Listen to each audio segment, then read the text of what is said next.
Hello and welcome to SPMIS Academy. Today we will analyze important newspaper articles of 25th August 2022. Please note you can download the PDF version of today's newspaper analysis by clicking the link given in the comment section. You can also join our WhatsApp group through the link given in the description section for more study materials. This is the list of the topics that we will be covering from today's newspaper. And the first article is about Mandal art. And this topic is important from our syllabus GS paper 1 art and culture point of view. तो सबसे पहले समझते हैं current context इस article को लेकर के, आखिर मंडल आर्ट के बारे में हम लोग पढ़ क्यों रहे हैं। तो यूके के लिवरपूल सिटी में वहाँ के एक पब्लिक पार्क में जेम्स ब्रंट नाम के एक आर्टिस्ट ने ऐसे मंडल आर्ट क्रिएट किया with help of leaves and rocks.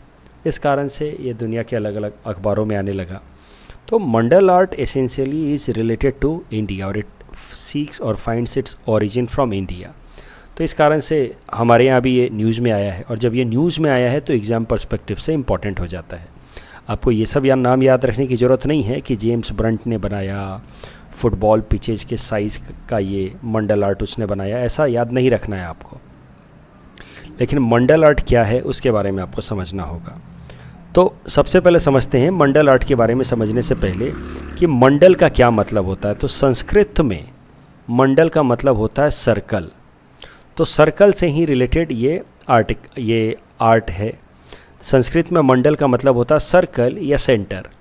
तो ये जो मंडल आर्ट है it is related with circle और सेंटर। आप देखो ये मंडल आर्ट में इसमें अलग अलग कंसेंट्रिक सर्कल्स बने हैं। ये एक सर्कल है, फिर उसके अंदर एक सर्कल है, फिर एक सर्कल है, फिर एक सर्कल है। सर्कल छोटा होते जा रहा है और दो सर्कल के बीच में फिर अलग अलग स्ट्रक्चर्स या आर्ट रिप्रेजेंटेशन की हुई है।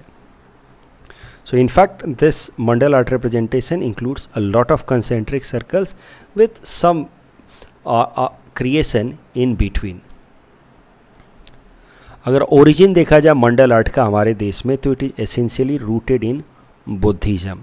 In fact, it appeared first in 1st century BC in Buddhism in India। और फिर बुद्धिस्ट मिशनरीज़ ने सिल्क रूट के थ्रू होते हुए दुनिया के अलग अलग जगहों पे ट्रेड या ट्रैवलिंग के दौरान इस मंडल आर्ट को दुनिया के अलग अलग कोनों में पहुंचाया। आज ये यूरोपियन कंट्रीज़ में भी काफ़ी पॉपुलर है। हिंदुइज़म में भी इसकी शुरुआत हुई है and it can be associated with Rigvedic period. तो हिंदुइज़म से भी इसको एसोसिएट कर सकते हैं, लेकिन ये ज़्यादा पॉपुलरली एसोसिएटेड है बुद्धिज़्म से। तो ऋग्वेदिक टाइम में भी आप देख सकते हैं सुलवा सूत्र में मंडल आर्ट के कुछ रिप्रेजेंटेशन, लेकिन इट इज़ मोर पॉपुलरली और more significantly associated with Buddhism art and that started in 1st century BC। Mandala art की सिग्निफिकेंस क्या है? तो देखिए ये है मंडल आर्ट का एक रिप्रेजेंटेशन। मंडल आर्ट मैंने आपको बताया it is associated with circle. अब आप देखिए तो it is made up of so many concentric circles. Mandal art सिर्फ आर्ट नहीं है, ये मेडिटेशन का एक जरिया है। इससे दिमाग को शांत रखा जा सकता है, ऐसी मान्यता है हमारे देश में। अगर आप देखिए इस आर्ट को आप ध्यान से देखिएगा तो धीरे धीरे आपको करना क्या है, आप लार्जर सर्कल से होते हुए पहले आप इस बड़े सर्कल पे फोकस कीजिए, फिर उसके बाद धीरे धीरे जब यहाँ पे आपका फोकस स्टेबल हो जाए तो फिर आप छोटे फोकस इस सर्कल पे फोकस कीजिए। फिर जब यहाँ पे इस लेवल पे आपका फोकस स्टेबल हो जाए तो उससे जो छोटे लेवल का सर्कल है उस पे फोकस कीजिए। तो इस तरीके से करते करते आप सेंटर पे पहुँच जाएं और लगभग 15-20 मिनट की प्रैक्टिस के बाद आप जब एकदम सेंटर वाले सर्कल पे फोकस करेंगे, बिल्कुल सेंटर पे फोकस करेंगे लंबे समय तक, तो फिर उसी को कहते हैं मेडिटेशन। मेडिटेशन का सरल सा मतलब ही है दिमाग को शांत रख पाना, इधर उधर डिस्ट्रैक्ट होने से बचाना। और ये मंडल आर्ट या जो मंडल पेंटिंग है ये हमें इस मेडिटेशन प्रैक्टिस करने में मदद करता है। धीरे धीरे हमारा दिमाग जो लार्जर सर्कल से धीरे धीरे होते हुए जब स्मॉलर सर्कल की तरफ जाता है तो फिर इस स्मॉलर सर्कल या सेंटर पे वो काफ़ी लंबे समय तक अपने आप को फोकस्ड रख सकता है, और इससे हमारी जो अवेयरनेस है वो और ज़्यादा स्ट्रेंथन होती है, अवेयरनेस इन प्रेजेंट टाइम। और इसी को हम लोग कहते हैं practice of meditation. So it can be believed कि mandala art is good source of meditation technique. It helps us in attaining higher level of consciousness, उसी को हम लोग कहते हैं more and more awareness in the present situation. अभी modern times में अगर मंडल आर्ट को देखा जाए तो it appears in thangka painting of Buddhism. अगर मंडल आर्ट तो एंशियंट टाइम में प्रैक्टिस किया जाता रहा हमारे देश में, फिर दुनिया के अलग अलग कोनों में ये पॉपुलर हुआ। इंडिया के अंदर मंडल आर्ट अभी भी प्रैक्टिस की जाती है, but it is known as thangka painting. मतलब थांका पेंटिंग में आपको मंडल आर्ट के कुछ फीचर्स दिख जाएंगे। It also has some central place in some of the tantric and neo tantric spiritual paintings. आप देखते होंगे तांत्रिसिज्म में, tantrism is also a movement in India. तो तांत्रिसिज्म में भी लोग कई सारे इस तरह के स्ट्रक्चर्स बना करके उस पर पूजा करते हैं। तो यू कैन से कि in modern times mandala art has been survived either by thangka painting of Buddhism और tantric paintings of Hinduism. Thangka painting के बारे में ज़रा देखते हैं। These paintings are commonly practised in states like Sikkim, Himachal Pradesh, Ladakh and Arunachal Pradesh, जहाँ पे बुद्धिज्म आज भी काफ़ी ज़्यादा पॉपुलर है। These Thangka paintings are essentially Buddhist paintings and they are done with Buddhist themes। तो थांका पेंटिंग्स में मेनली दो ही चीज़ें दिखाई जाती हैं। लाइफ ऑफ बुद्धा, तो बुद्धा के लाइफ की अलग अलग phases, right from his birth to attainment of enlightenment. तो एक तो थांका पेंटिंग में ये रिप्रेजेंट किया जाता है।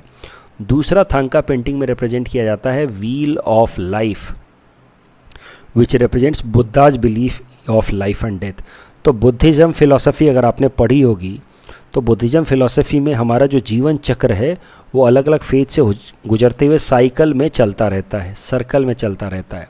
तो our life starts in the form of embryo foetus, फिर धीरे धीरे हमारा जन्म होता है, फिर हम यंग एज से टीन एज में पहुंचते हैं, टीन एज से फिर अडल्ट एज में हम पहुंचते हैं, और अडल्ट एज तक जाते जाते ये जो चेन्स आप देख रहे हैं, ये चेन हमारी इच्छाओं का रिप्रेजेंटेशन है, हमारे डिज़ायर्स का रिप्रेजेंटेशन है। अडल्ट एज तक आते आते ये हमारे डिज़ायर्स हमको पूरी तरह से घेर लेते हैं, और फिर हमारी इच्छाओं के कारण हम लाइफ में सफ़र करते हैं। This is one of the 4 noble truth of Buddha. World is full of suffering and our desires are reason behind those suffering. और ये सफरिंग करते करते करते करते बिकॉज ऑफ हमारे डिज़ायर्स एक दिन हमारी डेथ हो जाती है, लेकिन डेथ के बावजूद भी बिकॉज ऑफ आर डिज़ायर्स हमारा दोबारा जन्म होता है in the form of foetus, और फिर ये साइकिल चलता रहता है। और अगर इस साइकिल को हमें ब्रेक करना है तो हमें अपने डिज़ायर से ऊपर उठना होगा, तभी हमें सफरिंग से मुक्ति मिलेगी और तभी जाकर के हमें निर्वाण किया सैल्वेशन की प्राप्ति होगी। सो ये है wheel of life as per Buddhist tradition, और इसको रिप्रेजेंट किया जाता है इन थांका पेंटिंग। और इसमें ये जो आप देख रहे हैं ये रेड कलर से, ये हमारे डिज़ायर्स हैं जो एक्चुअली हमारे सफरिंग का कारण है और हमारे लाइफ और डेथ के साइकिल को कंटिन्यू करते रहते हैं। अगर हमें इस लाइफ और डेथ साइकिल को ब्रेक करके सैल्वेशन प्राप्त करना है, निर्वाण की प्राप्ति करनी है, तो इस डिज़ायर से ऊपर उठना होगा। इस टॉपिक के बेसिस पे ये प्रीलिम्स प्रैक्टिस क्वेश्चन हमने आपको दे रखा है। Please attempt this question and you can submit the answer in the comment section. The next article is about Chernobyl nuclear disaster and this topic is important for our syllabus GS paper 3 disaster management point of view. देखिए, वैसे तो ये article Ukraine के दूसरे nuclear power plant Zaporizhzhia से related है। ये जो आप देख रहे हैं ज़ैपोरिज़िया, इससे रिलेटेड है, लेकिन इस आर्टिकल में पहले चेर्नोबिल न्यूक्लियर डिजास्टर की चर्चा की गई है। तो चेर्नोबिल न्यूक्लियर डिजास्टर पे आपको नॉलेज होना चाहिए अगर आप कोई भी आंसर लिख रहे हैं in GS paper 3 disaster management. तो चेर्नोबिल डिजास्टर पहले देख लेते हैं, फिर हम देखेंगे इस करंट इशू के बारे में, ज़ैपोरिज़िया न्यूक्लियर पावर प्लांट के बारे में। इससे एट बेस्ट पीटी में सवाल आ सकता है, मेंस में नहीं आएगा। तो देखते हैं, सबसे पहले चेर्नोबिल ट्रेजेडी के बारे में देखते हैं। तो 26 अप्रैल 1986 को ये है चेर्नोबिल सिटी, जो है तो यूक्रेन में लेकिन बेलारूस और यूक्रेन के बॉर्डर पे है बिल्कुल। यहाँ पे एक न्यूक्लियर पावर प्लांट हुआ करता था उस टाइम के यूक्रेन में, और उस टाइम का यूक्रेन 1986 में it was part of Soviet union. तो इसका नाम था यूक्रेन सोवियत सोशलिस्ट रिपब्लिक। इस चेर्नोबिल न्यूक्लियर पावर प्लांट में कुछ टेस्ट्स कर रहे थे, सेफ्टी टेस्ट्स कर रहे थे यहाँ के साइंटिस्ट, लेकिन ये सेफ्टी टेस्ट फेल हो गया। It was in fact a boost up safety test, मतलब कहीं ना कहीं उसमें कुछ कमियां थी, टेक्निकल कमियां थी, जिस कारण से एक्सप्लोजन हो गया इस चेर्नोबिल न्यूक्लियर पावर प्लांट में। और एक्सप्लोजन के कारण कई सारे रेडियो एक्टिव सब्सटेंस जैसे कि आयोडीन 131, सीजियम 137, स्ट्रॉन्सियम 90, प्लूटोनियम 241 ये सब रिलीज हुए। और माना जाता है अभी तक एज पर द डेटा कि the radiations were 400 times more और stronger than the atomic bomb that was dropped on Hiroshima in Japan. इतना स्ट्रॉन्ग रेडिएशन यहाँ से निकला, और जो इसका निगेटिव इम्पैक्ट था वो और ज़्यादा कंपाउंड हो गया या बढ़ गया, क्योंकि स्टार्टिंग के दिनों में सोवियत यूनियन ने इस चेर्नोबिल न्यूक्लियर डिजास्टर को छुपाने की या सप्रेस करने की कोशिश की। वो चाह रहे थे कि ये इन्फॉर्मेशन दुनिया के सामने ना आए, क्योंकि ये टाइम था जब कोल्ड वॉर चल रहा था, और इतना massive nuclear failure, nuclear disaster एक तरीके से सोवियत यूनियन की बदनामी कराता, सोवियत यूनियन को एक टेक्निकली वीक सेगमेंट की तरह रिप्रेजेंट करता in front of the US block. तो ये चाहते थे कि ये बात दुनिया के सामने ना आए, इसलिए इन्होंने बहुत सारे दिनों तक इस चेर्नोबिल न्यूक्लियर डिजास्टर को छुपाने की कोशिश की और अपने लेवल पे ही उसको हैंडल करने की कोशिश की। और इस कारण से जो प्रॉब्लम्स थी वो कई गुना ज़्यादा बढ़ गई, क्योंकि इनिशियल स्टेज पे जो रिक्वायर्ड एक्शंस थे वो नहीं लिए गए। अगर इन्होंने पूरी दुनिया की सही मदद ली होती और इनिशियल स्टेज पे ही चेर्नोबिल न्यूक्लियर डिजास्टर को के सारे निगेटिव आउटकम्स को मिटिगेट करने की कोशिश की होती, तो शायद से इतना डैमेज नहीं होता। लेकिन ये जो न्यूक्लियर डिजास्टर हुआ, it is considered to be one of the worst nuclear disaster in human history. In fact आप देख ही रहे हैं, हिरोशिमा बम से भी 400 गुना ज़्यादा खतरनाक था। इस कारण से इसके बाद से चेर्नोबिल न्यूक्लियर पावर प्लांट को बंद कर दिया गया। अगर कभी भी आप न्यूक्लियर डिजास्टर पे आंसर लिख रहे हैं तो आपको चेर्नोबिल न्यूक्लियर डिजास्टर का जिक्र जरूर करना चाहिए। अब करंट आर्टिकल पे आते हैं। तो जैसा कि मैंने आपको पहले ही बताया, this current article is related to this Zaporizhzhia nuclear power plant of Ukraine. This Zaporizhzhia nuclear power plant of Ukraine is one of the 4 active nuclear sites of Ukraine. तो चेर्नोबिल तो बंद हो गया है, लेकिन रीवनो, खमेलनिस्की, South Ukraine and this one Zaporizhzhia, these are the 4 nuclear power plants, they are still active. लेकिन अगर ज़ैपोरिज़्ज़िया की बात की जाए तो ये यूक्रेन का ही नहीं, पूरे यूरोप का सबसे बड़ा न्यूक्लियर पावर प्लांट है और पूरे दुनिया भर का it is considered to be 10th biggest nuclear power plant. अब करंट इशू ये है कि रसिया यूक्रेन लड़ाई जब शुरू हुई तो स्टार्टिंग के दिनों में ही रसियन फोर्सेस ने इस ज़ैपोरिज़्ज़िया न्यूक्लियर पावर प्लांट को अपने कैप्चर में ले लिया, अपने कंट्रोल में ले लिया। आज भी ये उन्हीं के कंट्रोल में है।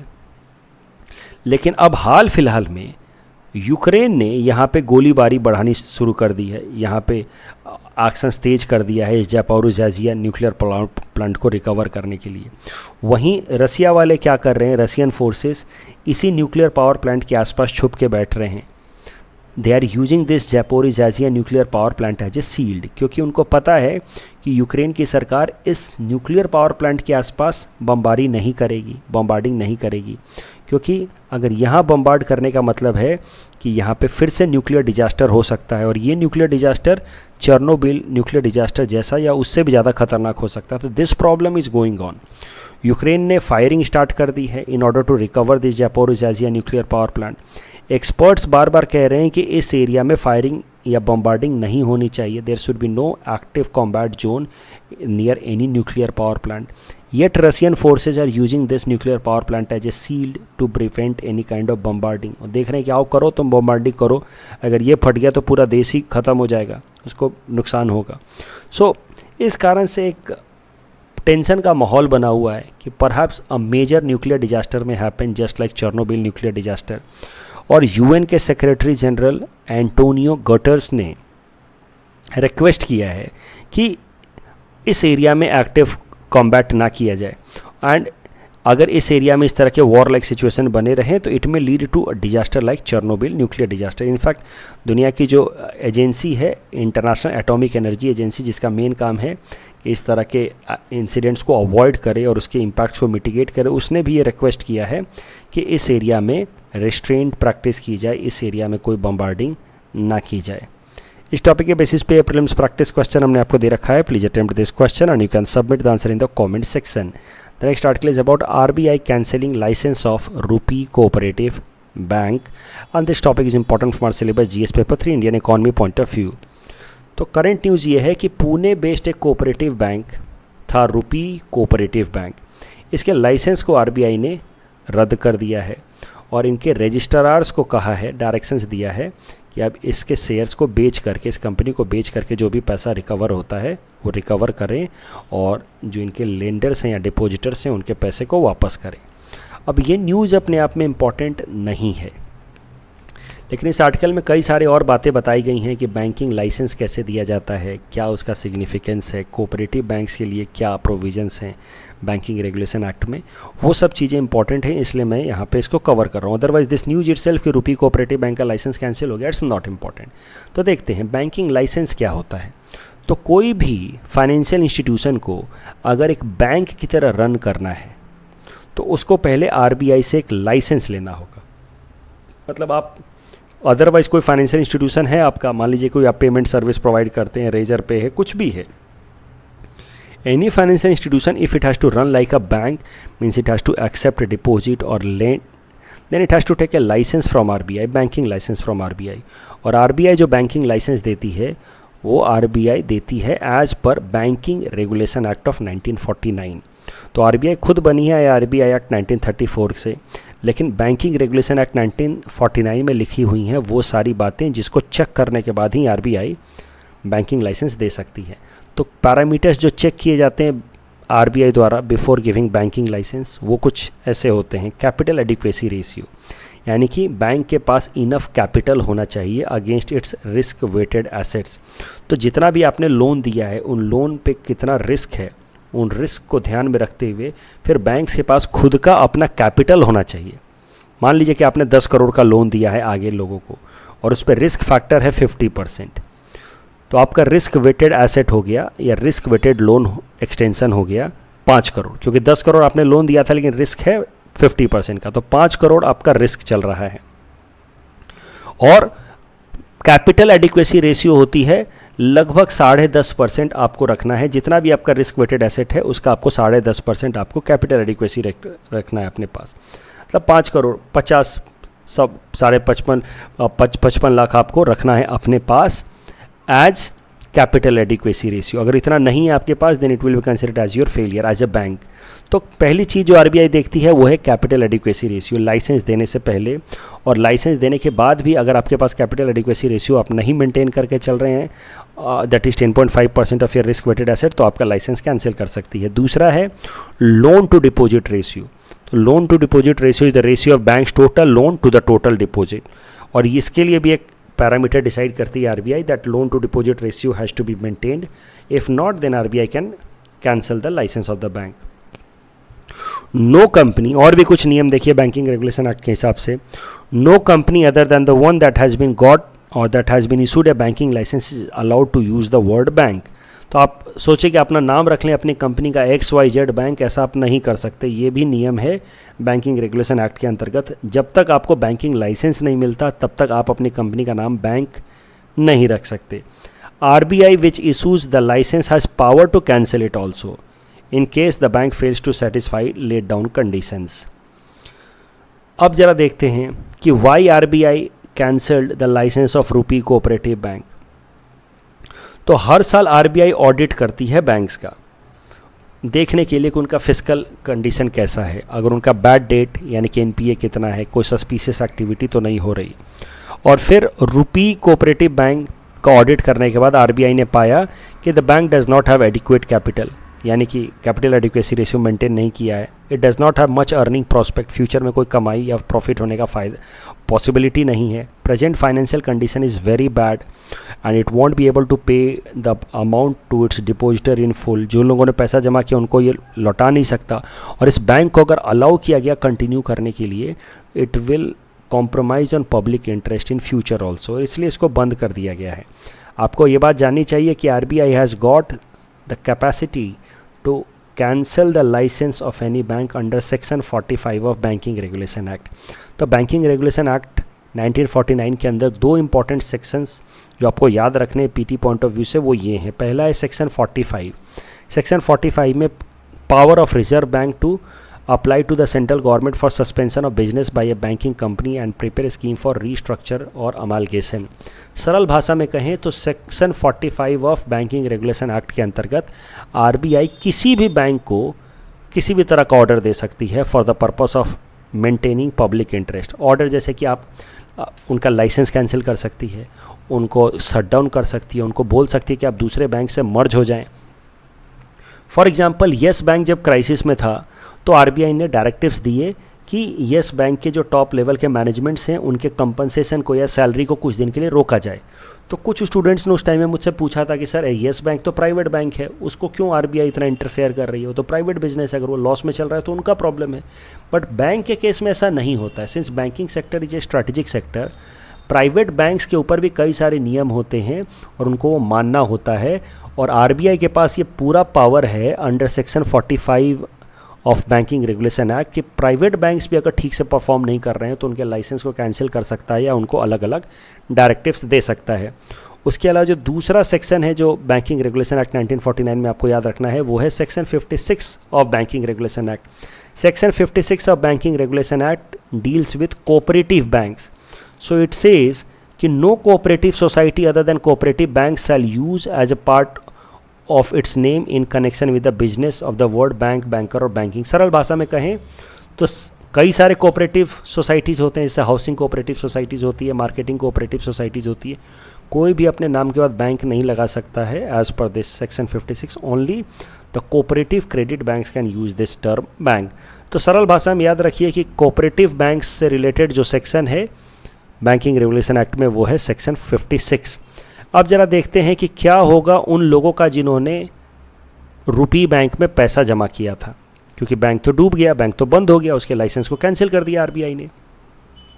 आपको ये बात जाननी चाहिए कि हर बैंक में हर अकाउंट के लिए 5 लाख रुपए तक का क्रेडिट गारंटी इंश्योरेंस होता है। मतलब आपने अगर 5 लाख रुपए तक किसी अकाउंट में जमा किया है तो वो पैसा आपका इंश्योर्ड है और वो पैसा आपको मिल जाएगा। उसके ऊपर का अमाउंट आपको मिलने की कोई गारंटी नहीं है, मिल भी सकता है, नहीं भी मिल सकता है। तो यही हुआ इस केस में।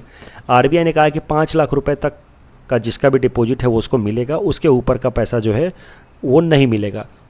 तो those who have larger deposits in the banks will not gate their money beyond 5 lakh. यानी कि 10 लाख भी आपने जमा किया तो आपको सिर्फ 5 लाख मिलेगा, 4 लाख जमा किया तो 4 लाख मिलेगा, ऐसे मिलेगा।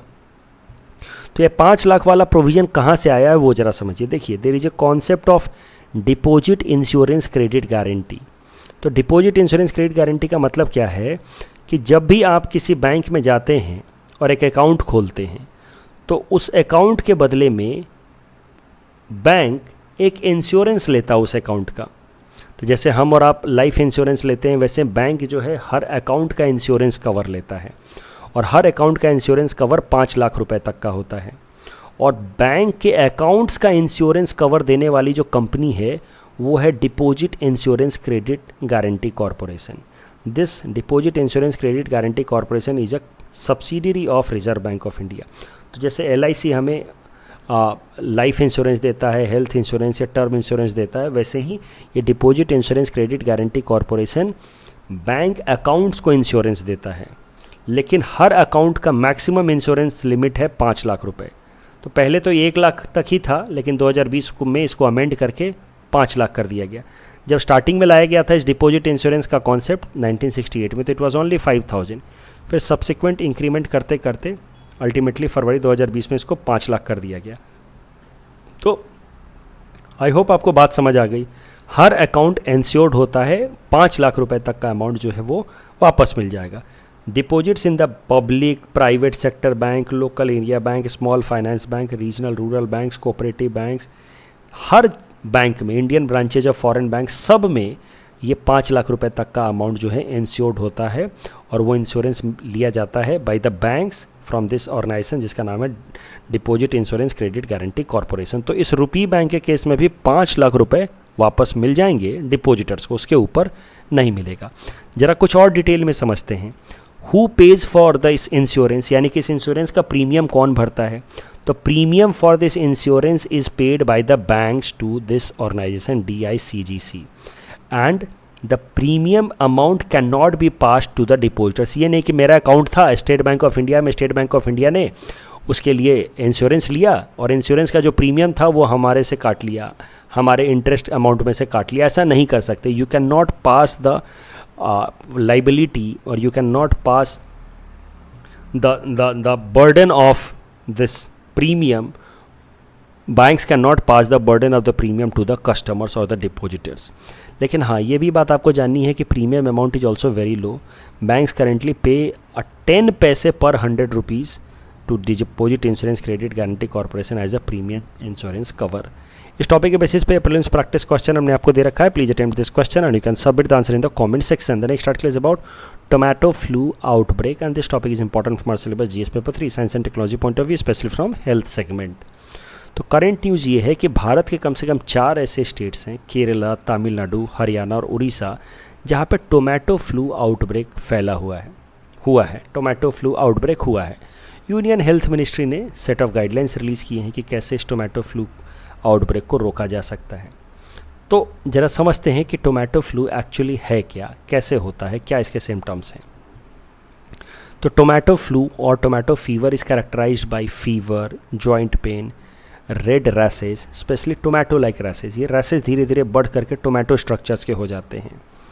और this tomato flu mainly infect children below age of 5 years, क्योंकि जो अडल्ट्स होते हैं they develop a kind of immunity against the viruses that cause tomato flu. तो टोमेटो फ्लू में फीवर वगैरह तो होता ही है. It is also accompanied by other symptoms like diarrhea, dehydration, nausea and vomiting. इसको टोमेटो फ्लू या fever इसलिए कहते हैं क्योंकि ये रैसेस काफ़ी पेनफुल होते हैं और इसमें इस तरह का वो फिर धीरे धीरे उसमें सूजन आने लगती है, ऐसे फूलने लगता है वो. And these blisters they grow up to the size of tomato and that is why they are known as tomato flu. Tomato flu is actually caused by a virus जिसका नाम है Coxsackie virus A16. This Coxsackie virus A16 belongs to enterovirus family. Enteroviruses are ancient group of viruses that belongs to RNA group of viruses and they belong to only humans. मतलब these viruses can be hosted only by humans. किसी और animals में ये enterovirus नहीं हो सकते. They are mostly found in our intestine and they are caused by intestinal virus and they are rare in adults. Why? क्योंकि adults generally develop immune system against such viruses. Treatment की अगर बात की जाए tomato flu की, तो tomato flu का कोई खास अभी ट्रीटमेंट है नहीं. This is a self limiting one. मतलब अपने आप कुछ दिनों में ठीक हो जाता है, कुछ दिनों में अपने आप वैनिश हो जाएगा, लेकिन 7-8 दिनों तक बहुत परेशान करेगा, पेनफुल रहता है ये. इस टॉपिक के बेसिस पे प्रीलिम्स प्रैक्टिस क्वेश्चन हमने आपको दे रखा है. Please attempt this question and you can submit the answer in the comment section. The next article is about Yuva and Bal Sahitya Puraskar. This topic is important from our syllabus GS paper 5 Assam issues point of view. तो देखिए, युवा and Bal Sahitya पुरस्कार दिए गए हैं.